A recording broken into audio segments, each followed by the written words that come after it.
জানেন কি মা লক্ষ্মী একবার রাগের বশে স্বয়ং জগন্নাথদেবকে মন্দিরের দরজাতে আটকে দিয়েছিলেন। ঘটনাটি ঘটেছিল স্নান পূর্ণিমার দিনে।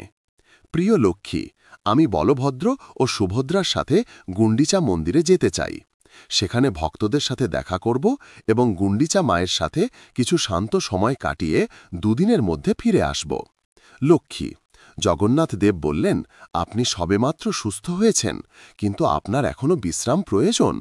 জগন্নাথ দেব বললেন, বেড়াতে গেলে ভালোই লাগবে। মা লক্ষ্মী বললেন, ঠিক আছে, কিন্তু কতদিন? আপনি দুদিনের মধ্যে ফিরে আসবেন। আমি আপনাকে ছাড়া থাকতে পারবো না।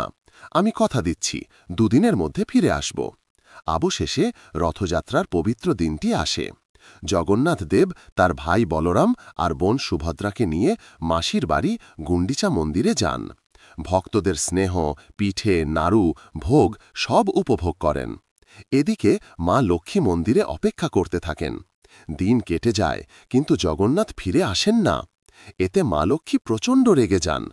তিনি বলেছিলেন দুদিনে ফিরবেন, আর এখন 5 দিন হয়ে গেল, এখনও ফেরেননি। তার কথার কি কোনো মূল্য নেই? 9 দিন পার প্রভু জগন্নাথ মন্দিরে ফিরলেন।